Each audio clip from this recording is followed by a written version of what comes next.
Morning all, let's keep up the puzzle training. So I set it to 3 or more from last time. It actually now stores it for the next session, even if you log out, log back in. So if we click start now, for me, it's going to show min puzzle rating 3 out of 5. Okay, let's see. Black to play. There is a pin here intuitively, if we can work on this pin. There's some other stuff going on here. There's an A file potentially as well to crack open. This is a very interesting position because of this pin. And okay, the queen's attacked. So I mean, potentially this piece, and even this piece might potentially get involved. It's in the vicinity of the king, just visually. Dare I say intuitively, without reference to any calculations. There's quite a few potential resources kicking around here. Now if we start prioritizing forcing moves, A takes, rook takes, does seem to mean bishop f5, but then bishop d3, and I'm not sure how progress is made there. What about queen takes? Bishop f5, bishop d3 is less tempting. King c1, and I'm not sure where the next check is actually. All right, so this is potentially a little bit tricky, I would say.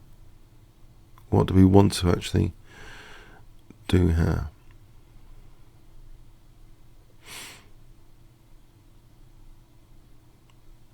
Another forcing idea is actually 2 pieces for the queen.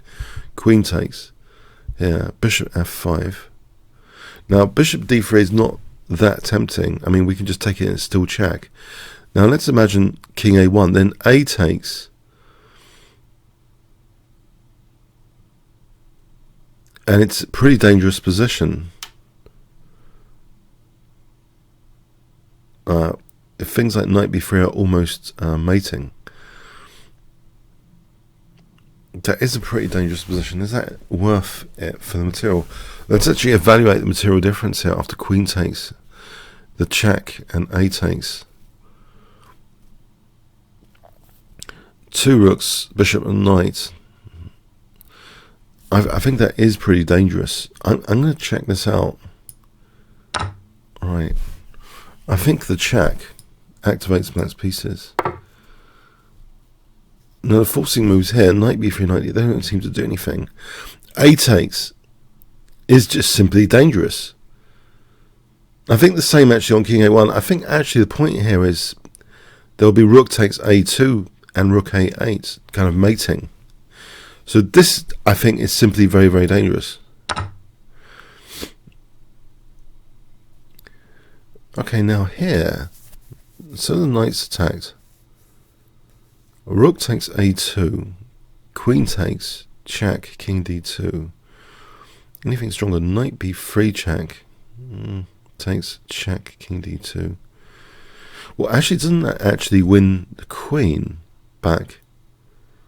Knight b3 takes, check, king d2. D takes, pins the queen.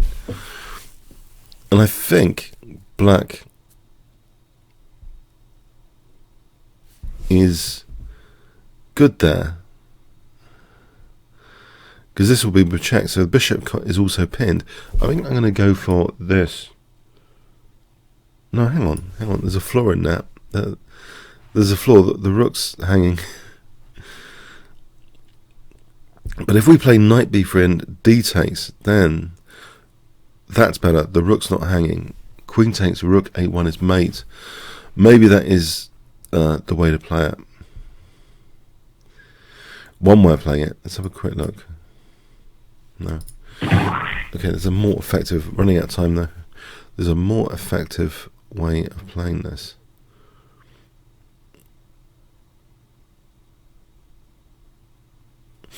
I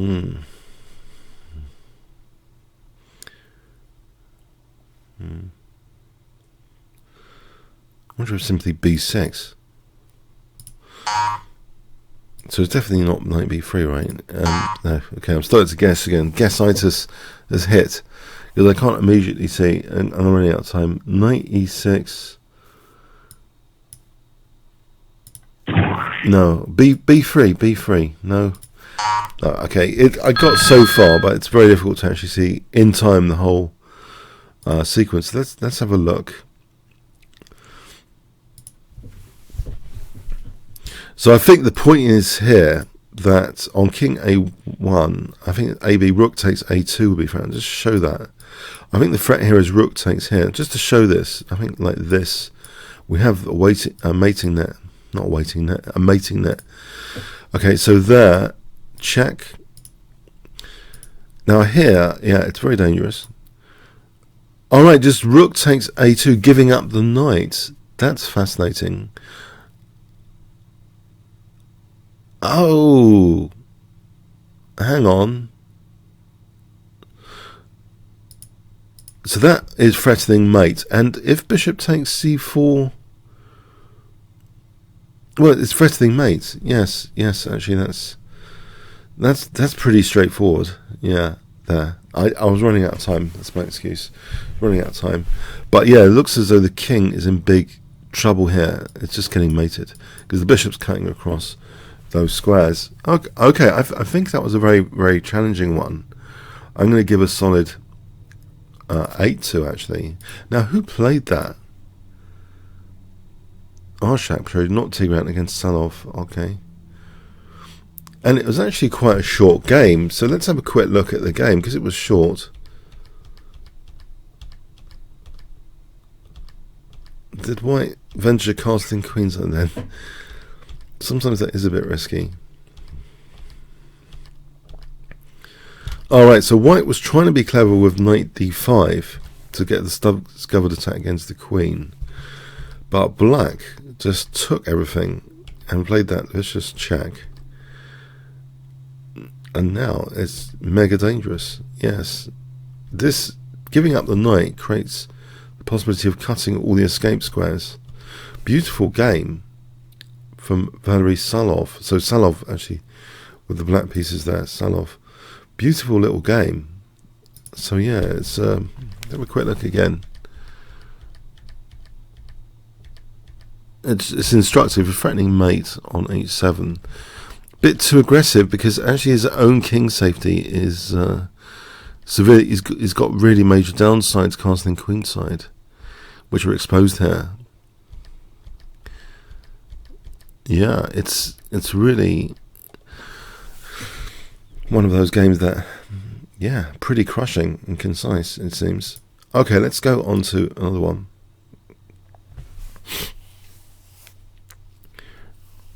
Okay, so it's White to play.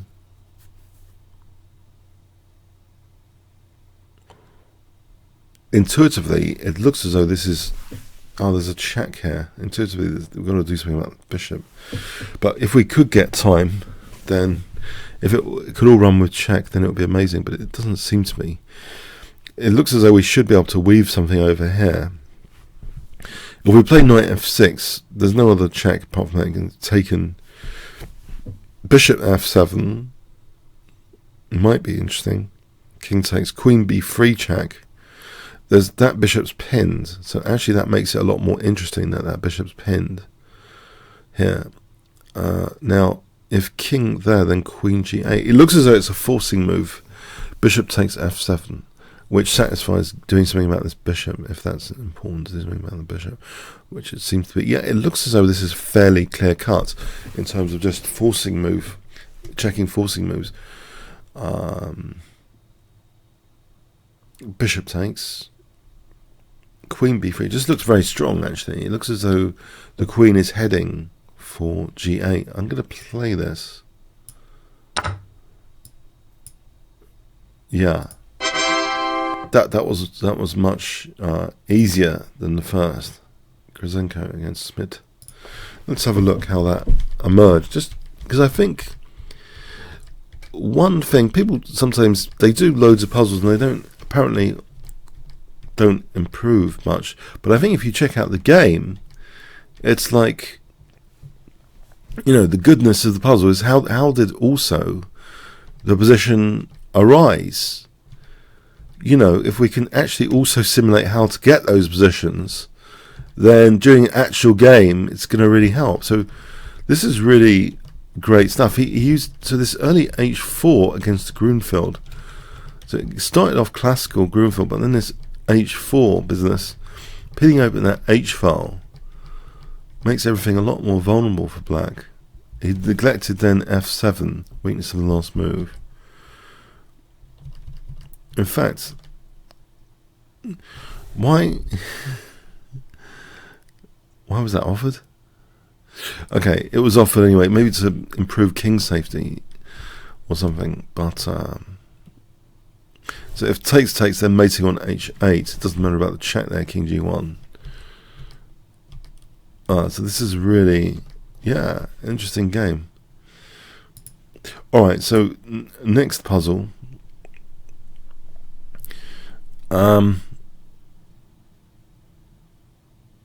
So black to play. Well, it's check. We can't really do anything apart from parry the check. Now, I wonder if how to parry the check. There's actually 3 different ways. Taking doesn't seem too good because it leads to getting mated. Now, either bishop or this one. We might find this bishop an attacking bishop. If we played bishop f8, there's queen f6. Not too many choices. Hold on. King g8.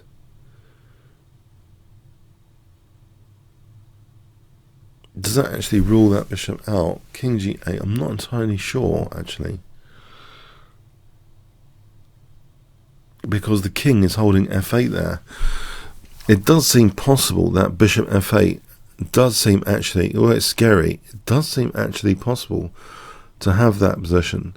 The benefit would be that this bishop is not really taking part in the attack. So I'm wondering bishop f8, the first move. Now if this rook is taken, then we step into interesting territory. For example, knight c3, knight takes, we've still got the attacking bishop. Queen c2, king e1.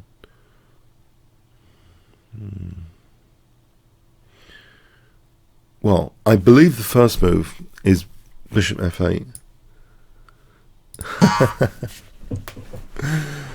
Oh boy. Okay. Nope. Wow. This one? Really?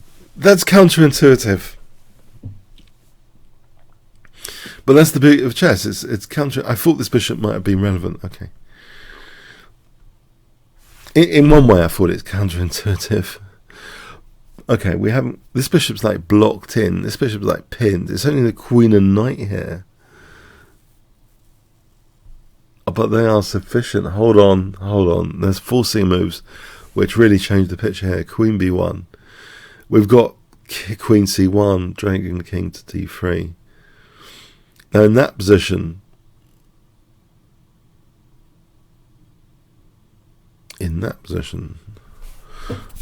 what is there going on? Oh, knight b4 check is probably mate. Yeah, so let's see, check, which creates a weakness of the last move. The bishop's not covering c1. Pounce onto that weakness of the last move. King d3. And the queen's covering most of the escape, and then it's just the check, which is mate. So let's have a look at that. Check here delicately. Yeah. Wow, my intuition was just let me down there. About the bishop move. That's quite. It does cut out all of White's scary checks.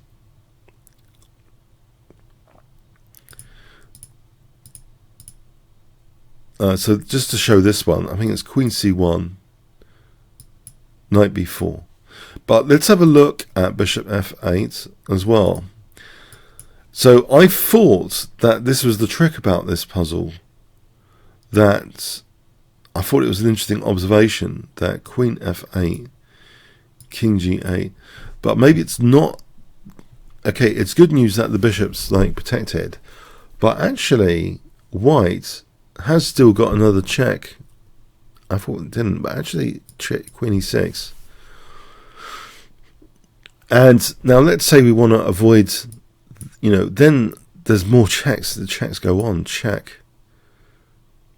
And I think it's, well, as an example, I think it's getting a bit tricky.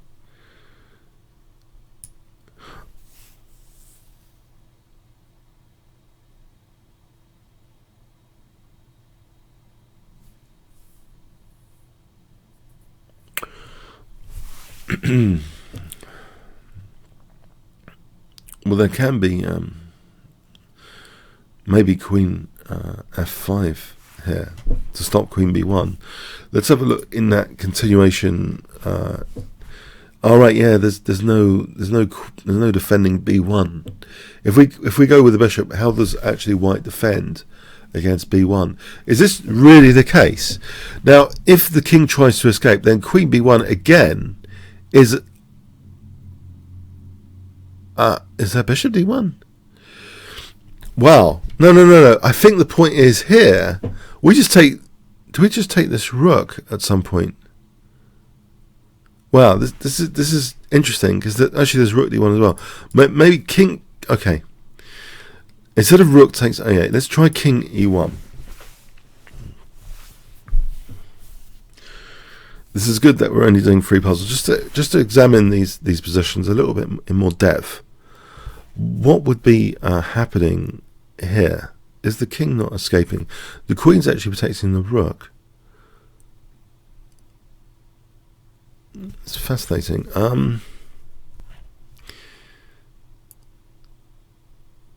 Yeah, there's also rook d1. I don't know if this is actually necessarily at this moment winning for black. Can't quite see because white. How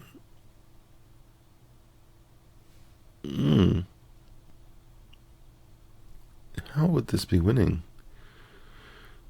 Was it a blunder? Maybe it was a blunder during the game. I'm going to have to check this out off video and maybe put a comment in the video later. So the master game, okay, it was Shirov. I mean, let's have a look how Shirov got this crazy position. So was it from a King's Engine? Just reading about Rajabov the other day on Reddit and how he played the King's Engine, but Shirov is another King's Engine player. Rajabov, I think, hasn't been featured too much lately, but he's a brilliant player, brilliant exponent of the King's Engine. So here, yeah, it looks as though black's got scary. So maybe it was a blunder. Need to check that out. If white could have just played the move King E1. That's interesting. I'm going to check that. I'll put that in the comment in the video after. Okay, I'll just copy that while we're here to the clipboard as well, actually. Okay, comments, questions, likes, appreciated. Thanks very much.